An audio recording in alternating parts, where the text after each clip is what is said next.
Welcome back to my YouTube channel. आज मैं कक्षा 9वीं की जो स्पर्श की बुक है उसमें से हमारा जो शीर्षक था एवरेस्ट मेरी शिखर यात्रा, इसका सेकंड पार्ट बना रही हूँ। और फर्स्ट पार्ट मैंने पहले ही आपको एक्सप्लेन कर दिया है। थोड़ी सी आपकी जानकारी के लिए मैं बता दूं कि ये जो पार्ट है इसमें बचेंद्री पाल जी ने अपनी जो रोमांचक यात्रा है एवरेस्ट पर चढ़ने की उसका वर्णन किया हुआ है। और उसको पढ़ने से हम महसूस होता है कि हाँ, कितनी कठिनाइयाँ, कितनी मुश्किलें होती हैं और कैसी कैसी विकट परिस्थितियां आती हैं और कैसी दुर्गम जगहों पर और कितने खतरों को सामना करने के बाद जाकर के वो एवरेस्ट पर चढ़ी हैं। तो उसको पढ़ने से हमारे अंदर भी एक कहीं ना कहीं जैसे एक रोमांच भर जाता है। और जब पढ़ना में ही लग रहा है कि हाँ भाई इतना कठिन होगा और इतने सारे खतरे हैं, तो जो उसको महसूस करता होगा, जो जिसने उस खतरों को जिया है, तो उसके लिए तो भाई एकदम सैल्यूट ही बनता है। और सही बात है, एवरेस्ट पे चढ़ना कोई मजाक बात नहीं है और साधारण लोगों के बस की भी बात नहीं है वो। और जैसा कि मैंने पहले बताया था कि उनका जो एक बहुत बड़ा हिमपुंज जो था वो उनके कैंप पर गिर गया था। तो पूरा का पूरा उनका जो तंबू लगाया हुआ था वो सब तहस नहस हो गया था और बहुत सारे लोग उसमें घायल भी हुए। बस इतना ही था कि एक अच्छी बात ये थी कि उसमें कोई किसी की मृत्यु नहीं हुई थी। तो जो इनके साथी थे लेखिका के, इनके कैंप के ऊपर भी जो इनका टेंट था उसके ऊपर भी बर्फ से पूरा का पूरा वो दब गई थी। तो लोब्सांग जो थे उन्होंने अपनी स्विस छुरी यानी बहुत ही तेज धार वाली जो छुरी होती है उसको निकाला और उसकी मदद से उन्होंने उनके तंबू का रास्ता साफ किया। और फिर उसके बाद बहुत तेजी से, जितना मतलब उन्होंने अपनी शक्ति से उसको साफ किया उतनी ही तेजी से उन्होंने उनको बचाने का प्रयास किया। और अगर थोड़ा सा भी देर हो जाता तो लेखिका की मृत्यु निश्चित थी। और उन्होंने बड़े बड़े जो बर्फ के सब हिमपिंड गिरे हुए थे, यानी बर्फ के बहुत बड़े बड़े जो टुकड़े थे उनको मुश्किल से हटाते हुए, उनके चारों तरफ के जो एकदम कड़े बर्फ थे उन सबों को खुदाई करके हटाते हुए उनको बर्फ के कब्र से बाहर निकाला और एक तरीके से उनको नया जीवन दिया था। इसीलिए लेखिका ने कहा था बर्फ का कब्र। अब भाई कब्र में भी तो यही होता है ना कि किसी इंसान को जमीन के नीचे, मरे हुए इंसान को जमीन के नीचे दबा दिया जाता है, तो वही उसका कब्र होता है। तो लेखिका ने भी कहीं ना कहीं अपनी मौत को महसूस कर लिया था कि इतने बर्फ के नीचे वो दबी हुई थी। इसीलिए उन्होंने कहा कि वो जो बर्फ की कब्र से थी उससे उनको निकाला गया और वो अपनी मृत्यु से बाहर आ पाई थी। और जब सुबह हुआ तो जितने भी बाकी उनके जो साथी थे, उनके सुरक्षा दल में थे, वो सभी के सभी लोग जो थे वो 16 मई को सुबह 8 बजे सब अपने कैंप 2 पर पहुंच गए थे। भाई मुश्किलें तो आ ही रही थी और पहले से उनको उस बात की ट्रेनिंग भी दी गई थी। और उन्होंने देखा कि हाँ मौसम भी खराब है, बहुत ज्यादा हिमपात वगैरह हो रहा है, लेकिन उन सभी का सामना करते हुए फिर भी वो लोग आगे बढ़ रहे थे। और जो उनके साथ एक शेरपा थे, उनके टांग टूट गई थी, तो उनको फिर उन जो स्ट्रेचर बनाने की जो ट्रेनिंग और किस तरीके से सीढ़ी वगैरह बनाया जाता है और क्या आप जैसे रस्सियों का जो प्रयोग करना होता है, तो वो सब इसीलिए होता है कि अगर वहाँ पे कोई मुसीबत में पड़ जाए तो एक दूसरे को डॉक्टर बन करके हेल्प भी करनी है। तो वहाँ पे भी जिसका पैर टूट गया था उसको स्ट्रेचर बना करके लिटाया गया था। और जो उनके नेता थे कर्नल खुल्लर, उन्होंने कहा कि इतनी ऊंचाई पर और इतना अच्छा काम करना बहुत बहुत मतलब एक कह सकते हैं कि जबरदस्त सफलता का भी एक कह सकते हैं कि अनुमान है। और दूसरा कि भाई इतना साहसिक कार्य था कि जहाँ पे कि नॉर्मल चलना रहना ही बहुत मुश्किल है, वहां पे इतने बर्फ के नीचे सबके सब दब गए थे और उन सभी लोगों को बाहर निकालना। और इतने पूरे जो उनके दल थे, जहाँ पे कि हमने पहले देखा था कि रोज दर्जनों भर ऐसे लोग थे, या तो उनकी मृत्यु हो रही थी या वो घायल हो रहे थे, या बहुत सारे ऐसे लोग थे कि जो जिनकी मृत्यु हो रही थी। लेकिन इतनी बड़ी परेशानी आने के बावजूद भी और उन लोगों के साहस के और कार्य करने के जो तरीके और जो ट्रेनिंग दी गई थी उसका ये नतीजा था कि चोट लगी थी सबको लेकिन किसी की भी मृत्यु नहीं हुई थी। और उनके साथ जो सभी पुरुष थे, जिनका कि स्टेप पहले ही बताया गया था कि भाई बहुत हट्टे कट्टे थे, यानी शारीरिक रूप से बहुत ही मजबूत थे, वो सभी की हड्डियां टूट गई थी, जिसकी वजह से क्या हुआ था कि उनको वापस बेस कैंप में भेजना पड़ा, क्योंकि भाई पैर टूटा है या हाथ टूटा है या चोट लगा है तो आगे की चढ़ाई करना बहुत मुश्किल हो जाता है। इसलिए उनको वापस भेज दिया गया बेस कैंप में कि आप जाइए भाई, अब वहां पे अगर कोई ठीक वीक हो जाता है तो उसके बाद वो फिर से अपनी अगली जो यात्रा होगी उसमें करेंगे, और नहीं तो फिर वो वहां से, उनको अगर ज्यादा चोट लगी होगी, नहीं चढ़ने के लायक होंगे, तो उनको घर भी जाना पड़ेगा। और जो कर्नल खुल्लर थे, उन्होंने लेखिका की तरफ देखा और कहा कि क्या तुम डर गई हो, भयभीत हो गई हो? तो उसने जो ये थी अपनी बचेंद्री पाल, उन्होंने कहा कि हाँ मैं डर गई हूँ। तो फिर उन्होंने उनसे पूछा कि अगर तुम डर गई हो भाई, तो जाहिर सी बात है, ऑब्वियस बात है, कोई भी यही पूछेगा कि हाँ अगर आप डर गए हैं तो आप वापस जा सकते हैं। तो कर्नल खुल्लर ने भी उनसे यही कहा कि अगर आप डर गई हैं तो आप वापस जा सकती हैं। तो लेकिन उन्होंने कहा कि नहीं, उन्होंने मतलब बिना किसी हिचकिचाहट के, बिना कुछ सोचे। तो इस बात से भी हमें एक पता चल रहा है कि वो कितनी साहसी महिला हैं, बचेंद्री पाल। मतलब कि जहाँ पे वो देख रही हैं कि लोगों की मृत्यु हो रही है, वो ये भी देख रही हैं कि जो उनके दल के सदस्य थे पुरुष, और इतने शारीरिक रूप से मजबूत, उन सबकी हड्डी टूटी है, चोट लगा है, सभी के सभी को वापस भेजा गया है। तो अगर थोड़ा सा भी कमजोर दिल का कह सकते हैं, या फिर थोड़ा सा भी अगर कमजोर या डरपोक व्यक्ति होता, तो वो तुरंत ये डिसीजन लेता कि नहीं, हम यहाँ से अब वापस चले जाएंगे, हम इसके आगे की यात्रा नहीं करेंगे। लेकिन लेखिका ने बिना कुछ सोचे समझे, बिना किसी डर के, बिना हिचकिचाहट के तुरंत उत्तर दिया नहीं, अर्थात वो नहीं जाना तक चाहती थी।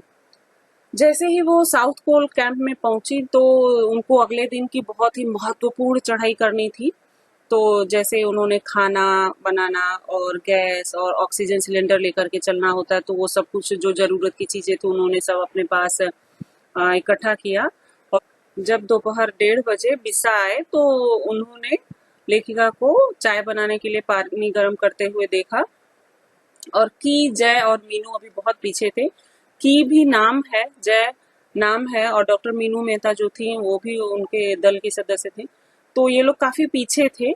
तो लेखिका जो थी वो थोड़ी सी चिंतित भी थी, यानी थोड़ी सी परेशान थी, क्योंकि उनको अगले दिन की भी चढ़ाई करनी थी, और वो लोग काफी धीरे धीरे आ रहे थे। और ये भी है कि भाई वो लोग बहुत ज्यादा सामान लिए हुए थे। लेखिका के साथ तो भाई इतना सामान था नहीं, वो अपने ही जरूरत की खाली सामान लेकर के चल रही थी। और वो लोग जो थे वो इसलिए भी धीरे धीरे चल रहे थे कि एक तो उनके ऊपर इतना ज्यादा बोझ था, सामान था, और दूसरा वो बिना ऑक्सीजन सिलेंडर के चल रहे थे। तो बिना ऑक्सीजन सिलेंडर के चढ़ने में तो भाई उसका जो गति होता है वो धीरे तो रहेगा ही, वो थकेगा भी, और उसको सांस लेने में भी थोड़ी दिक्कत होगी। लेकिन फिर भी इतना साहसिक कार्य कर रहे थे कि वो लोग बिना ऑक्सीजन सिलेंडर के वहां पर चढ़ रहे थे, इतने सारा वजन को उठा करके। तो जिसकी वजह से लेखिका को इस बात की थोड़ी सी चिंता की कि वो लोग काफी पीछे हैं, तो जो उनका यात्रा है वो और पीछे हो सकता है, क्योंकि उनके साथ ही उनको आगे बढ़ना था। तो इस वजह से वो थोड़ी सी चिंतित थी। और जब दोपहर के बाद उन्होंने जो उनके जो दल के दूसरे सदस्य लोग थे, तो उनको मदद करने के लिए उन्होंने क्या किया कि जो थर्मस लिया उसमें जूस, और एक दूसरे थर्मस में चाय को भर दिया, और उसके बाद वो फिर नीचे जाने का निश्चय करने लगी। जबकि ये निश्चय जो, यानी ये जो डिसीजन होता है, ये अपने आप में बहुत ही कह सकते हैं कि मूर्खतापूर्ण डिसीजन हो सकता है। क्यों? क्योंकि अगर कोई इतनी ऊंचाई पर चढ़ गया है और वो पीछे अपने साथियों के लिए सिर्फ चाय कॉफी लेकर के वापस नीचे उतर रहा है, तो कहीं ना कहीं वो काफी खतरनाक भी साबित हो सकता है। लेकिन लेखिका का एक पक्ष हमें ये भी पता चल रहा है इससे कि वो अपने साथियों की मदद करने के लिए भी कितनी तैयार थी। यानी उन्होंने ये नहीं सोचा कि अरे मैं इतनी ऊंचाई पर चढ़ गई हूँ, या मुझे नीचे उतरने में टाइम जाएगा मेरा, या मेरा कोई खतरे का सामना करना पड़ेगा, वो एकदम बिल्कुल नहीं सोची। तो वो कितने मदद करने वाली थी ये भी पक्ष हमें पता चला। फिर उन्होंने जैसे ही जो उनका तंबू था उससे बाहर कदम रखा, तो देखा कि काफी बर्फीली हवा चल रही है, और कैंप से, जो उनका कैंप का जो क्षेत्र था, एरिया था, जब उससे बाहर गए तो उनकी मुलाकात मीनू से होती है। और उन्होंने की और जय को बारे में पूछा, जो कि अभी और भी शायद पीछे थे। और फिर उन्होंने मीनू को भी भाई, क्योंकि जूस था और चाय था, तो ऑफर किया होगा, उनको दिया होगा। और की और जय के लिए भी वो आगे बढ़ने लगी। फिर उसके बाद जो जेनेवा जेनेवा नाम है, जेनेवा स्पर की जब चोटी के ठीक नीचे उनको जय मिल गए, तो उन्होंने भी वहां पे चाय के लिए पूछा, उनको दिया चाय।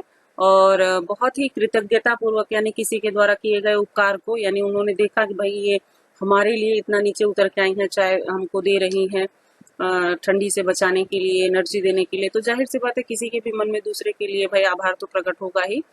और वहीं पर दूसरी तरफ उन्होंने उनको, जो लेखिका को, और नीचे उतरने से मना भी किया कि भाई अब आप इससे भी नीचे जाएंगी तो आपके लिए खतरा हो सकता है। लेकिन उन्होंने, जो लेखिका थी, उन्होंने बिल्कुल उनकी बात को कह सकते हैं नहीं माना, और क्योंकि उन्हें की से मिलना भी था। तो जैसे ही वो आगे बढ़ी तो उनको थोड़ा और नीचे उतरने पर की उनको मिल गए, और की उनको देख करके बहुत हक्के बक्के रह गए थे, यानी बहुत ही आश्चर्यचकित हो गए थे कि भाई जो ऊपर चढ़ गया है वो चाय या कॉफी या फिर जूस लेकर के वो नीचे क्यों उतर रहा है। तो वो उनको बहुत आश्चर्य हुआ कि ऐसा भी कोई कर सकता है।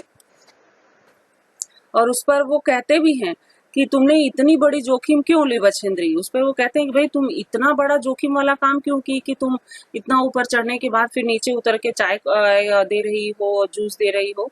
तो जो लेखिका थी उन्होंने बहुत ही मतलब कॉन्फिडेंस के साथ, यानी दृढ़ता पूर्वक कहा कि मैं भी औरों की तरह एक पर्वतारोही हूँ, इसलिए इस दल में आई हूँ, और शारीरिक रूप से मैं ठीक हूँ, इसलिए मुझे अपने दल के सदस्यों की मदद क्यों नहीं करनी चाहिए। तो कहीं ना कहीं उन्होंने इस बात को प्रूव किया अपने इस पूरे वाक्य में। उन्होंने ये कहा कि मैं भी आप ही लोगों की तरह एक पर्वतारोही हूँ, और अगर मेरे अंदर साहस या शक्ति नहीं होती तो मैं शारीरिक रूप से अगर ठीक नहीं होती तो आप लोगों के साथ यहाँ पर मैं होती ही नहीं। तो मुझे अपने जो दूसरे दल के सदस्य हैं उनका मदद तो करना ही चाहिए। तो भाई ये हमें कहीं ना कहीं इस बात की भी जानकारी दे रहा है कि वो अपने आप को किसी से बिल्कुल कम नहीं समझती थी, और वो दूसरों की मदद करना भी चाहती थी। तो इससे ये भी है कि भाई उनके जो चरित्र के अलग अलग पहलू हैं, उनके चरित्र की जो विशेषताएं हैं, वो भी हमें पता चल रहा है। फिर उनके इस बात पर क्या होता है कि जो की है वो हंसते हैं, और उसके बाद जो उन्होंने चाय या जूस लिया जो भी, तो उससे अपनी प्यास को बुझाई। लेकिन ये भी था कि उन्होंने मुझे अपना किट ले जाने नहीं दिया, यानी उनके साथ जो सामान था, जो उनका किट था, उसको की ने उठा लिया और वो आगे बढ़ने लगी।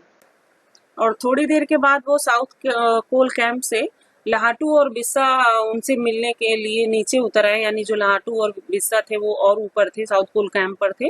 तो वो लोग नीचे आए उनसे मिलने के लिए, और सभी ने साउथ पोल पर जो भी सुरक्षा और आराम के लिए जितनी भी जगह थी वो सब उपलब्ध कराया, और उसके बाद फिर वो लोग लौट आए। साउथ पोल जो जगह है वो पूरी पृथ्वी पर सबसे अधिक कठोर जगह मानी जाती है, और उसके नाम से ही वो प्रसिद्ध भी है, साउथ पोल। अगर आप सर्च करके देखेंगे तो आपको पता चलेगा साउथ पोल के बारे में। और पृथ्वी पर सबसे अधिक कठोर, यानी आप समझ सकते हैं कि वो कितना मतलब हार्ड है और कितना कठिन होगा वहां पे दूसरों के लिए भी चलना रहना, और वहां पे सुविधा या आराम की वस्तुओं को बनाना। तो ये अपने आप में ही बहुत कठिन बात हो गई है। और अगले दिन क्या हुआ कि जब सुबह 4 बजे थे तो लेखिका उठ गई, और उन्होंने थोड़े से बर्फ को पिघलाया, चाय बनाया, और कुछ बिस्कुट था और आधा चॉकलेट का खाया, यानी हल्का नाश्ता किया। और उसके बाद लगभग 5:30 बजे वो अपने टेंट से बाहर निकली, जहां पर कि अंगदोर जी बाहर खड़े थे, और उनके आसपास और दूसरा कोई नहीं था। अंगदोर जी के साथ ही उनको आगे की यात्रा करनी थी। तो यानी सुबह 4 बजे ही वो उठ गई, और अपना जो डेली रूटीन का वर्क होता है वो सब किया, थोड़ा सा नाश्ता किया, और उसके बाद अपने तंबू से निकल करके अंगदोर जी के साथ में वो आगे की यात्रा के लिए तैयार हो गई। जो अंगदोर जी थे वो बिना ऑक्सीजन के ही चढ़ाई करने वाले थे, और इसके कारण क्या हो रहा था कि उनके पैर जो थे वो बहुत ठंडे पड़ जा रहे थे, और बहुत ज्यादा ऊंचाई पर बहुत देर तक खुले में रात रात के समय में रहना ये बहुत कठिन था। तो उनके साथ ये दिक्कत थी कि अगर अंगदोर जी को बीच में कुछ दिक्कत होता है, क्योंकि वो ऑक्सीजन सिलेंडर नहीं लिए थे, बिना ऑक्सीजन के चढ़ाई कर रहे थे वो, तो उनको कुछ दिक्कत होगा तो उनको उसी दिन वापस भी लौट के आना पड़ेगा। अर्थात उनको जो अपना शिखर पर चढ़ने का प्रयास है वो छोड़ना पड़ सकता है बीच में। और ऐसा भी हो सकता है कि भाई अगर वहां पहुंचते पहुंचते रात हो गया या लेट हुआ तो वो वहां पर ऐसे तो खुले में नहीं रह सकते, क्योंकि उनके पास ऑक्सीजन सिलेंडर नहीं था, यानी ऑक्सीजन नहीं था। तो ये दोनों जो परिस्थितियां थी वो बहुत विषम थी। और इसकी वजह से क्या था कि वो लोग तुरंत चढ़ाई शुरू करना चाहते थे। अर्थात ऐसा था कि वो ये सोच रहे थे कि हम एक ही दिन में चढ़ें और उसी दिन में वापस आ जाएं, क्योंकि उनको वहां पे न तो रात रुकना था, और एक दूसरा खतरा ये भी था कि अगर उनको रास्ते में कोई दिक्कत होगी तो अंगदौर जी वापस चले आएंगे।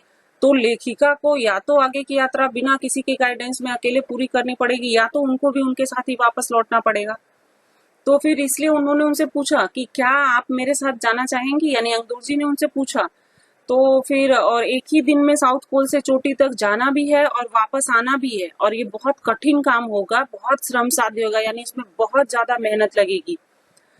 इसके अलावा भी और इसके अलावा ये भी था कि भाई अंगदौर जी के पैर अगर ठंडे पड़ गए तो भी उन्हें वापस लौट कर आना पड़ेगा। लेकिन ये चीज था कि जो लेखिका थी उनको अंगदौर जी पर पूरा विश्वास था, और वो भी जो थी भाई उनका भी जो आरोहण क्षमता था, कर्मठता था, और उनके जो बारे में वो जानती थी, तो कहीं ना कहीं उनको ये पूरा विश्वास था कि नहीं, अगर मैं इनके साथ ये यात्रा शुरू करती हूँ तो वो जरूर पूरा होगा और हम सही सलामत और सुरक्षित ही वापस लौट पाएंगे। तो वो इस बात से पूरी तरीके से एकदम से आश्वस्त थी, यानी उसमें उनको कोई शंका ही नहीं थी, और उनको अंगदौर जी पर पूरा विश्वास था।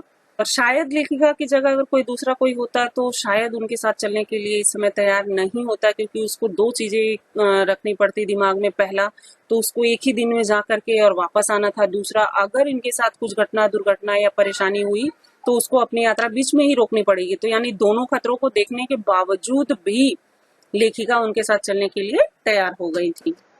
और सुबह 6:20 पर जब अंगदौर जी और जो लेखिका थी वो साउथ पोल से बाहर निकली, तो जो दिन था तो थोड़ा थोड़ा चढ़ने लगा था, यानी दिन होने लगा था, दोपहर का समय होने लगा था धीरे धीरे। मतलब दिन चढ़ना मतलब होता है कि सूरज निकलने के बाद जैसे जैसे समय बीतता है तो उसको कहते हैं दिन चढ़ना।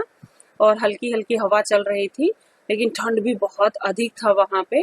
और जो लेखिका थी वो अपने चढ़ाई के जो उपस्कर यानी सामान होते हैं, और जो उनका एक पहनावा होता है और जिसमें सारे किट होते सामान होते हैं, तो उन सब में वो काफी सुरक्षित और अपने आप को गर्म महसूस कर रही थी। भाई उसका एक अलग ही उनका जो जैसे हम बारिश में रेनकोट पहनते हैं, वैसे ही जो हम पहाड़ी इलाकों में जाते हैं जहाँ पे बर्फ वगैरह ज्यादा होती तो उपस्कर रहता है, तो उसमें तो वो तो अपने आप को खूब सुरक्षित महसूस कर रही थी, और वो बिना रस्सियों के सहारे ही वो लोग चढ़ रही थी।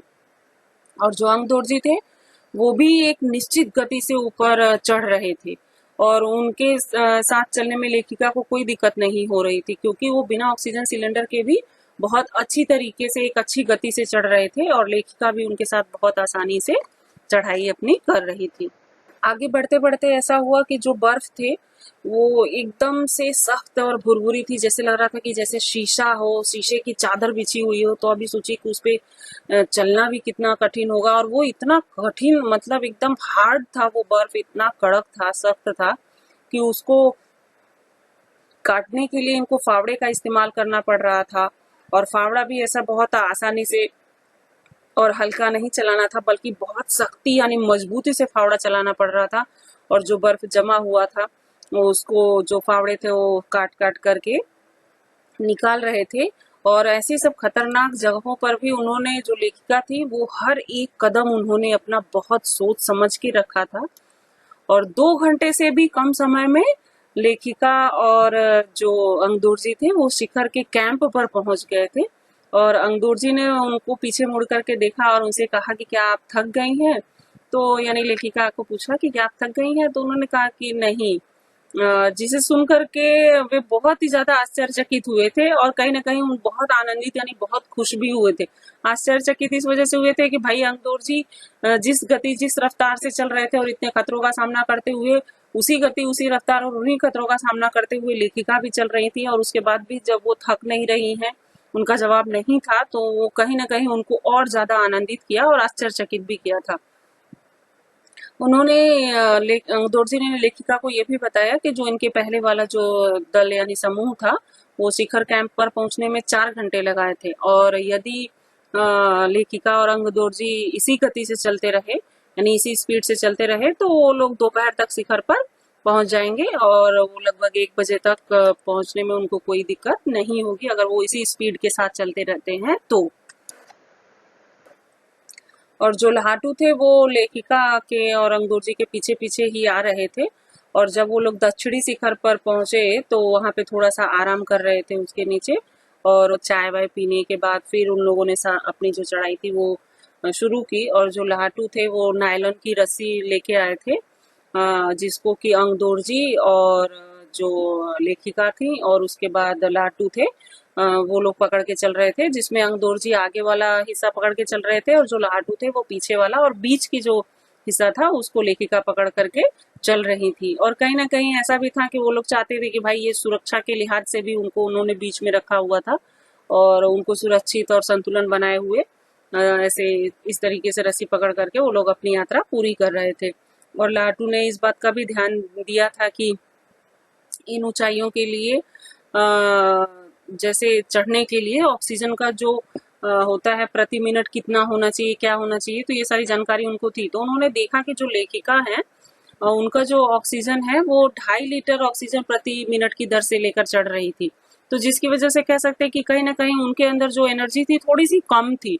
तो उन्होंने क्या किया कि उनका जो रेगुलेटर पर ऑक्सीजन का लेवल बढ़ा दिया, और जिसकी वजह से ये हुआ कि जो इतनी कठिन से कठिन चढ़ाई थी वो भी लेखिका को काफी आसान लगने लगी थी। यानी ऑक्सीजन उनका जब बढ़ा दिया गया तो उनके अंदर और ज्यादा एनर्जी आ गई थी और वो बहुत आसानी से इतनी कठिन चढ़ाइयों को भी चढ़ रही थी। और जैसे ही वो लोग दक्षिणी शिखर के ऊपर पहुंचे तो वहां पे जो हवा थी वो बहुत तेज गति से चलने लगी थी, और इतनी ऊंचाई पर तेज हवा के कारण जो बर्फ के जो एकदम छोटे छोटे बुरबुरे कण थे वो चारों तरफ उड़ रहे थे। और जिससे क्या हो रहा था कि जो दिखाई देना था वो थोड़ा सा बंद भी हो सकता है, जिसको कह सकते हैं कि भाई धुंधलापन हो गया था, दृश्यता शून्य आ गया था। इसका मतलब ये होता है कि जैसे बहुत ज्यादा सर्दियों में जो फॉग होता है तो हमें आगे का कुछ दिखाई नहीं देता है कि इसके आगे क्या है, तो वही सिचुएशन यहाँ पे भी हो गया था। और अनेक बार उन्होंने देखा कि केवल थोड़े ही दूर के बाद कोई ऊंची चढ़ाई नहीं है। उन्होंने देखा कि कोई ऊंची चढ़ाई नहीं है, और कई बार ऐसा था कि जो ढलान थी वो एकदम सीधी नीचे चला गया था। तो क्योंकि एक तो भाई बर्फ इतना ज्यादा उड़ रहा था और सामने उतना ज्यादा क्लियर दिख नहीं रहा था, तो चढ़ते चढ़ते ऐसा हुआ कि उन्हें ऐसा एकदम से लगा कि नहीं अभी मतलब इसके बाद तो अब चढ़ाई ही नहीं बची है और इसके बाद तो अब एकदम सीधा ढलान है। तो जैसे उनका सांस ही एकदम रुक गया, और फिर उनके मन में विचार आया कि अरे क्या हम लोग मतलब सफल हो गए क्या, या हम सफलता के एकदम नजदीक आ गए, क्योंकि अब इसके बाद तो चढ़ाई है ही नहीं है। तो 23 मई 1984 के दिन दोपहर 1:07 का समय था जब लेखिका वहां पर पहुंची थी, यानी एवरेस्ट की चोटी यानी शिखर पर खड़ी थी। और एवरेस्ट पर चढ़ने वाली जो लेखिका है वो भारत की पहली महिला थी। इसलिए भी भाई उनका अचीवमेंट जब तक सब लोग एवरेस्ट पे चढ़ेंगे, एवरेस्ट के बारे में पढ़ेंगे, तब तक हमेशा ये याद रखेंगे कि भाई भारत की पहली महिला अगर एवरेस्ट पे चढ़ने वाली कौन है तो वो बछेंद्री पाल जी हैं। और उनकी सफलता को पढ़ करके ही जब हमें इतना रोमांच महसूस हो रहा है, तो जब वो वहां पर पहुंची होंगी तो आप उनकी खुशी के ठिकाना या उनके रोमांच का अनुमान लगा सकते हैं। एवरेस्ट की जो शंकु की चोटी पर, शंकु यानी जो टॉप का होता है, शिखर होता है उसको, तो इतनी ज्यादा तो वहां पे जगह नहीं थी कि भाई 2 व्यक्ति एक साथ खड़े हो सके, क्योंकि एकदम वो शिखर पे पहुंच चुकी थी।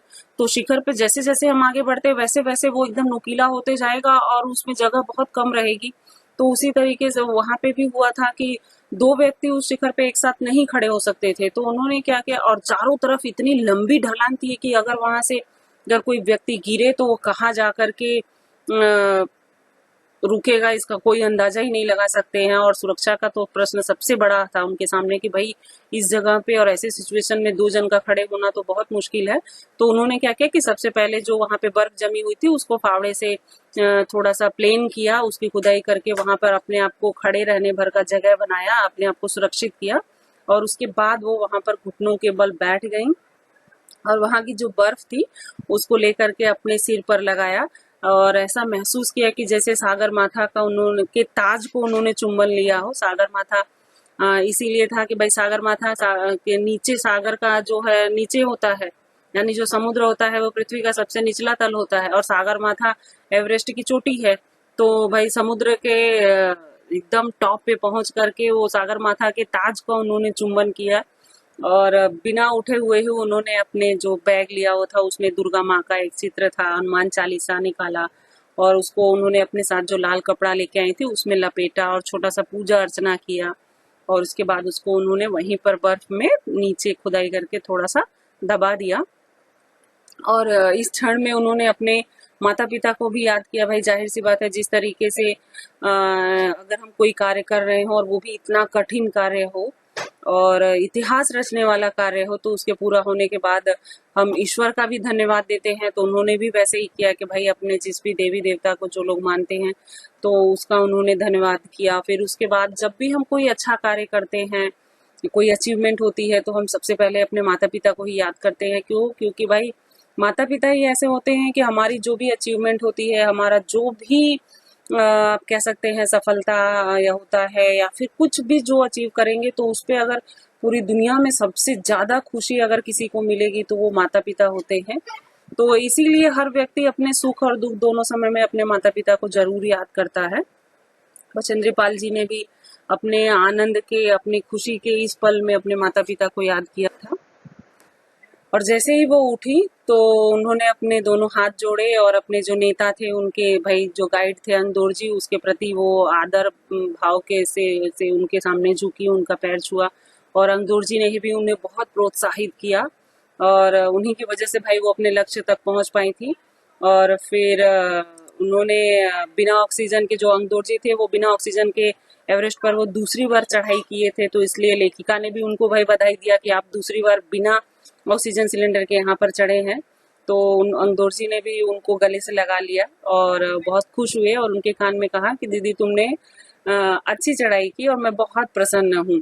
अंगदोर जी भी, क्योंकि भाई वो पहले से, वो इसके पहले भी चढ़ चुके थे बिना ऑक्सीजन के और अभी भी बिना ऑक्सीजन के चढ़े। और उन्होंने ये देखा कि इनके कदम से कदम मिला करके बिना डरे हुए लेखिका भी वहां पे पहुंची। तो इसलिए उन्होंने कहा कि आपने बहुत अच्छी चढ़ाई की और मैं बहुत प्रसन्न हूँ। उसके कुछ देर के बाद जो उनके फोटोग्राफर थे वो भी वहां पर पहुंचे और फोटो लिया वहां पे। और उसके बाद उनके जो लाटू जो थे उनके नेता को एवरेस्ट पर इन लोगों के चढ़ने की, जो क्योंकि भाई लाटू भी उनके साथ में ही चल रहे थे रस्सी पकड़ करके, तो उन्होंने फिर उनके जो नेता थे उनको, यानी उनके जो लीडर थे या गाइड करने वाले थे उनको, इन सभी चारों लोगों के चोटी पर होने की सूचना दी। और फिर उसके बाद जो वॉकी टॉकी था उन्होंने लेखिका के हाथ में दिया। तो कर्नल खुल्लर जो उनके लीडर थे, उनकी जो लेखिका की सफलता से बहुत अधिक खुश हुए और उन्होंने उनको बधाई दिया इसके लिए और कहा भी कि जो आपकी ये अनूठी उपलब्धि है उसके लिए मैं तुमको और तुम्हारे माता पिता दोनों को बधाई देना चाहूंगा। और फिर वो ये भी बोले कि जो आपने ये कार्य किया है इस पर सिर्फ आपको या आपके माता पिता को नहीं बल्कि पूरे देश को आप पर गर्व होगा। और जब आप वहां से वापस लौट के आएंगी तो जो ये संसार होगा वो एकदम अलग तरीके से आपका स्वागत करेगा, क्योंकि आपने जिस संसार को पीछे छोड़ा था वो संसार अब उस जो आप लौट करके आएंगे उससे एकदम अलग है। यानी आपकी जो सफलता है, आपकी जो उपलब्धि है वो किसी के भी, मतलब आप ये कह सकते हैं कि समान नहीं है, इक्विवेलेंट जो कहा जाता है वैसा नहीं है। आपने जो उपलब्धि बनाई है उसको अब लोग छुएंगे जरूर। जाहिर सी बात है कि उनके बाद भी बहुत सारी भारत की महिलाएं होंगी जो कि चोटी पर चढ़ेंगी और आगे भी काम करेंगी, लेकिन जो पहली बार करता है, जो इतिहास रचता है, उसकी तो बात ही कुछ और होती है। तो अब इसीलिए उन्होंने ऐसा कहा था कि जिस संसार को आप छोड़ के गई थी वो संसार अब इससे एकदम अलग होगा। भाई जाहिर सी बात है, इतना बड़ा उपलब्धि है, लोग उनको जानेंगे, देश में उनका नाम होगा, कितना उनका मतलब इंटरव्यू लिया जाएगा, लोगों को उनके बारे में जानकारी होगी। तो कहीं ना कहीं तो संसार पूरा का पूरा बदल ही गया। इसके जो कुछ कठिन शब्द हैं वो इस प्रकार हैं: दुर्गम जहां जाना कठिन हो, ध्वज झंडा, हिमस्खलन बर्फ का गिरना, नेतृत्व अगुवाई करना, अवसाद निराशा, जायजा लेना अनुमान लेना, हिम बिदर यानी बर्फ में दरार पड़ना, अंततः आखिरकार हिमपुंज बर्फ का समूह, उपस्कर आरोही की आवश्यक सामग्री, यानी जो चढ़ाई करते हैं तो उनके जो आवश्यक सामान होते हैं, जो उनका कपड़ा होता है, किट होता है, उसको उपस्कर कहते हैं। भुरभुरी यानी चूरा चूरा टूटने वाला, शंकु, नोक, रज्जू, रस्सी। मैंने यहाँ पर इस पाठ का सार भी दिया हुआ है। अगर किसी को नहीं समझ में आया एक्सप्लेन तो वो इस सार में से भी पढ़ सकते हैं और उनको बहुत सारी चीजें समझ में आ जाएंगी। सार का मतलब होता है पूरे पाठ का सारांश। तो इसको भी अगर वो पढ़ेंगे तो उन्हें पूरा जो लेसन है दोनों पार्ट का वो एक साथ ही यहाँ पर समझ में आ जाएगा। अगर आपको मेरा ये वीडियो पसंद आया हो तो प्लीज लाइक, सब्सक्राइब और शेयर करना न भूलें। धन्यवाद।